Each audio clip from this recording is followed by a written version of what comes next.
Hi friends, சிறுகடிக்க ஆசை சீரியலோட predictions பார்க்கலாம். முத்து பார்ல உட்காந்து குடிச்சுக்கிட்டு இருக்காங்க. முத்துவை சமாதானம் பண்ணி கூட்டிகிட்டு போலான்னு மீனாவும் சீதாவும் வந்து உட்காந்துருக்காங்க. முத்து வரவே மாட்டேன் அப்படின்னு புடிவாதமா உட்காந்து குடிச்சுக்கிட்டு இருக்காரு. பின்னாடி நிக்கிற 3 பசங்களும் மீனாவையும் சீதாவையும் முறைச்சு பாக்குறாங்க. என்ன சார், மேடம், நாங்க வேணா ஏதாவது ஹெல்ப் பண்ணட்டுமா அப்படின்னு சீதாக்கு பின்னாடி வந்து நின்னு கேக்குறாங்க. முத்து முறைச்சு பாக்குறாரு. என்ன சார் முறைச்சு பாக்குறீங்க?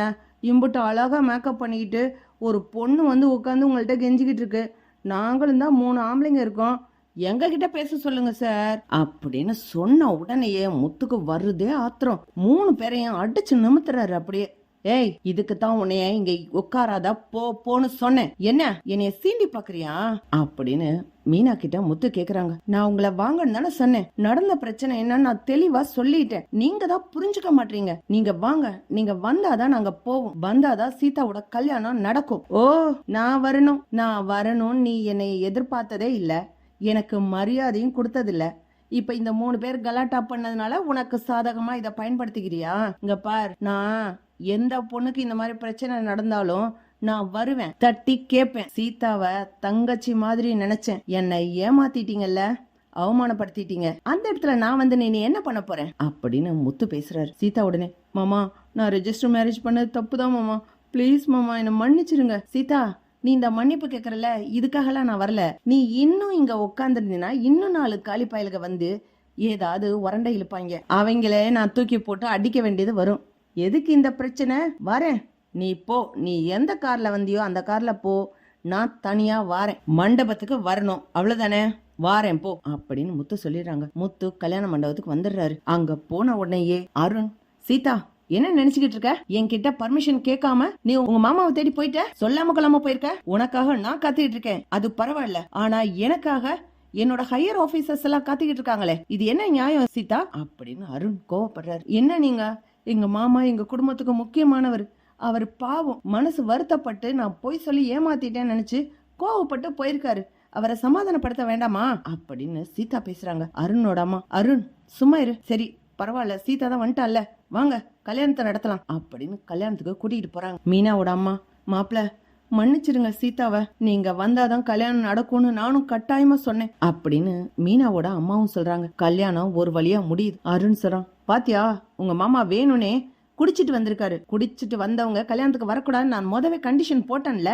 இப்ப என்ன நீங்க என் கழுத்துல தாலி கட்டுறீங்களா இல்லையா அப்படின்னு சீதா கேக்குறாங்க. ஒரு வழியா கல்யாணம் முடியுது. முத்து சிறர், இந்தா மீனா, என்னமோ நான் வந்தா தான் கல்யாணம் நடக்கும் அப்படின்னு ஓவரா சீன் போட்ட, வந்துட்டேன், என்னால ஒரு பொண்ணோட கல்யாணம் நிக்க வேண்டாம், பெரிய மனுஷங்கள்லாம் காத்துக்கிட்டு இருக்காங்கன்னு நீ கெஞ்சினதுனால நான் வந்துட்டேன், கல்யாணம் முடிஞ்சிருச்சா, நான் கிளம்புறேன், இனிமே உன் வீட்டு பிரச்சனையில நான் எதுலையுமே தலையிட மாட்டேன், அதே மாதிரி ஏன் பிரச்சனையில நீங்களும் தலையிடக்கூடாது, நீயும் என் வீட்டு பக்கம் வந்துடாத அப்படின்னு முத்து சொல்றாரு. மீனா அப்படியே அசையாம பாக்குறாங்க. மீனாவோட அம்மா, ஏய் என்னடி மாப்பிள்ள என்னடி இப்படி சொல்லிட்டு போறாரு, நான் ஏற்கனவே சொன்னேன் இவளோட வாழ்க்கைக்காக உன் வாழ்க்கையை விட்டு கொடுத்துறாதன்னு சொல்லி. மா சும்மா இருமா, அவர் அப்படிதான் கோவத்துல பேசுவாரு, இதா கல்யாணத்துக்கு வரமாட்டேன்னாரு, வந்துட்டாருல, விடுமா, அதெல்லாம் சமாதானம் ஆயிடுவாரு, அவர் என்னெல்லாம் விட்டு கொடுக்க மாட்டாரு. மீனா, மாப்பிள்ளைய பத்தி எனக்கு நல்லா தெரியும், அவரு ரொம்ப ரோஷக்காரரு, நீங்க செஞ்சது ரொம்ப பெரிய தப்பு, துரோகம், அவரு துரோகம்னு நினைக்கிறாரு, எதிரிய கூட மன்னிப்பாரு, துரோகிய மன்னிக்க மாட்டாரு. மீனா சும்மா இருமா, அதையே சொல்லிக்கிட்டு இருக்காத அப்படின்னு மீனா சொல்றாங்க. முத்து வீட்டுக்கு போயிடுறாரு. கொஞ்ச நேரம் கழிச்சுட்டு மீனாவும் வீட்டுக்கு வராங்க. அண்ணாமலை, விஜயா எல்லாரும் இருக்காங்க. முத்து சொல்றாரு, ஏய் எங்க உள்ள வர, உன்னத்தான் வீட்டுக்குள்ள வராதன்னு சொன்னேன்ல அப்படின்னு மீனாவை பார்த்து முத்து சொல்றாங்க. அண்ணாமலை உடனே, ஏய் என்னடா மீனா இந்த வீட்டு மருமக, உன்னோட மனைவி, அவளை ஏன் வீட்டுக்குள்ள வர வேண்டாம்னு சொல்ற? பா, என் மனைவி என்கிட்ட பொய் சொல்ல மாட்டா, என்னை ஏமாத்த மாட்டான்னு நம்பினேன், என்னை போய் சொல்லி ஏமாத்திட்டாப்பா. டேய், அது நடந்து முடிஞ்சிருச்சு, விடுறா, அதுக்காக இதுக்கு மீனாவை வர வேண்டாம்னு சொல்ற? பா, நீ என்ன சொன்னாலும் நான் கேக்குறேன்ப்பா, ஆனா இந்த விஷயத்துல நான் கேட்க மாட்டேன், அவ இந்த வீட்டுல இருக்க கூடாது, அவ மூஞ்சில முழிச்சிட்டு என்னால இருக்க முடியாதுப்பா, முதல்ல வெளியில போ சொல்லு. டேய், அவ இந்த வீட்டு மருமக, அவ இங்கதான் இருப்பா அப்படின்னு அண்ணாமலை சொல்றாரு. விஜயா உடனே, என்னங்க அவன் தான் வேண்டாம் அவளை வெளியில போ சொல்றான்ல, அப்புறம் நான் போக வேண்டியதானே? ஏ விஜயா சும்மா இரு, சாதகமா சந்தர்ப்பத்தை உனக்கு சாதகமா பயன்படுத்திக்காத அப்படின்னு அண்ணாமலை திட்டுறாரு. முத்து அமைதியாரு, மீனா நீ உள்ள வாமா அப்படின்னு அண்ணாமலை கூப்பிட்டுறாங்க. முத்து ஒரு பேக் எடுத்து தன்னோட துணிமணி எல்லாத்தையும் எடுத்து வைக்கிறாரு. அண்ணாமலை கேக்குறாரு, என்ன முத்து எங்க கிளம்புற? இல்லப்பா, எனக்கு துரோகம் பண்ணவங்களோட என்னால சேர்ந்து இருக்க முடியாது. இவ உங்க வீட்டு மருமக, உங்க வீட்டுக்குள்ள வரலாம் இருக்கலாம், நான் அதை தடுக்க முடியாது. உங்க வார்த்தையை நான் மறுத்து பேச முடியாதுப்பா. ஆனா என் முடிவை நான் மாத்திக்க மாட்டேன். இவ இருக்கிற இடத்துல நான் இருக்க மாட்டேன்ப்பா. என்ன நம்ப வச்சு ஏமாத்திட்டா. எத்தனையோ தடவை நான் சீதாக்கு மாப்பிள்ள பாத்துக்கிட்டு அவ்வளவு பரபரப்பா தெரிஞ்சேன். எத்தனை பேர் என்ன பார்த்து கேவலம் பேசினாங்க. அதெல்லாம் தாங்கிக்கிட்டேன். எதுக்காகப்பா? இவளோட தங்கச்சி நல்லா இருக்கணும்னு, இவ குடும்பத்துக்காக. இன்னைக்கு என் முகத்துல கரிய பூசி அவமானப்படுத்திட்டா. அந்த அருண் அவமானப்படுத்தினா, சீதா அவமானப்படுத்துச்சு, இப்போ இவளும் பண்ணிட்டா. என்னால இது தாங்கிக்க முடியலப்பா அப்படின்னு பைய எடுத்துட்டு முத்து வெளியில போறாரு. அண்ணாமலை சொல்றாரு, டேய் முத்து, இல்லப்பா நீ வேற எதுவும் பேசிடாத. அப்புறம் உன் வார்த்தைய தட்டி கழிச்சா மாதிரி ஆயிடக்கூடாது. இவ வேணா இந்த வீட்டுல இருந்துட்டு போட்டோம், நான் இந்த வீட்டுல இருக்கல. நான் சொன்னதுதான். இனிமே இவளுக்கு எனக்கும் எந்த சம்பந்தமும் கிடையாது அப்படின்னு சொல்லிட்டு முத்து கிளம்புறாரு. மீனா சொல்றாங்க, ஏங்க ஏன் இப்படி பண்றீங்க, என்ன மன்னிச்சிருங்க அப்படின்னு மீனா கெஞ்ச முத்து கிளம்பிடுறாரு. விஜயா கேக்குறாங்க, நல்லவன கெட்டவனா மாத்திட்டேல. என்னமோ நான் தான் திருத்தினேன், என் புருஷனுக்கு உண்மையா இருப்பேன், அவர் சொல் பேச்ச கேட்பேன், அப்படி இப்படின்னு பேசுன, இப்ப நீயே அசிங்கப்படுத்திட்ட அப்படின்னு விஜயா வேற பத்தாததுக்கு சொல்லி காட்டுறாங்க. முத்து வரவே இல்ல.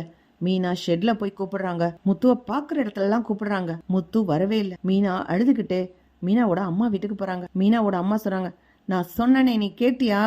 மாப்பிள்ளைய என்னமோ ஈஸியா ஏமாத்திடலாம்னு நினைச்ச, அவர் என்ன விட மாட்டாரு, என்ன மன்னிச்சிருவாரு, இப்படி எல்லாம் சொன்ன. நான் சொன்னனா சீதாவோட வாழ்க்கைக்காக உன் வாழ்க்கைய விட்டு கொடுக்காதன்னு நான் சொன்னனா?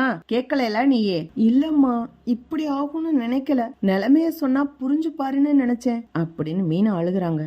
அதே நேரத்துக்கு சீதா வரா. என்ன சீதா, நல்லா இருக்கியா? உன் வாழ்க்கைய மட்டும் நீ சரி, உன் வாழ்க்கைய மட்டும் நீ பெருசுன்னு நினைச்சிட்டல. மீனாவை ஏதேதோ சொல்லி மாப்பிள்ளை கிட்ட பொய் சொல்ல வச்சு ஏமாத்த வச்சு இன்னைக்கு மாப்பிள்ளையும் மீனாவையும் பிரிச்சிட்டேல. உனக்கு சந்தோஷமா சீதா? நீ மட்டும் சந்தோஷமா இரு அப்படின்னு மீனாவோட அம்மா திட்டுறாங்க. இல்லம்மா, நான் அப்படி ஒண்ணும் நினைக்கலமா. டேய், என்கிட்டதான் சொல்லிருக்கணும் இல்லையா?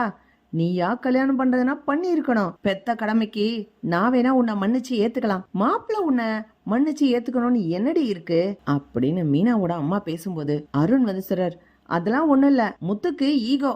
அவர் சாதாரண ஒரு டிரைவரு, நான் போலீஸ்ல கவர்மெண்ட் ஜாப்ல, அதனால என் முன்னாடி ரொம்ப கௌரவம் காட்டுறாரு போல இருக்கு அப்படின்னு அருண் சொல்றாங்க. மீனாக்கு இப்பதான் கோருது. இப்பதாங்க புரியுது உங்களை பத்தி. அவர் சொன்னப்பெல்லாம் எனக்கு புரியல. நீங்க மனசுக்குள்ள வச்சுட்டு வஞ்சனையா பழி வாங்குவீங்கன்னு அவர் சொன்னாரு. கரெக்டா தான் இருக்கு. உங்களுக்காக போய் நான் சாட்சி கையெழுத்து போட வந்து இன்னைக்கு என் புருஷன் என்கிட்ட பேசாம அவர் வீட்லயே இல்லாம வெளியில போய் திரியிறாரு. உங்களை பத்தி அவர் கணிச்சது கரெக்டா தான் இருக்கு அப்படின்னு மீனா கோவப்படுறாங்க. இப்படித்தான் போலாம் ஃப்ரெண்ட்ஸ். பக்கத்துல லைக் பண்ணுங்க, ஷேர் பண்ணுங்க, கமெண்ட் பண்ணுங்க. Thank you friends.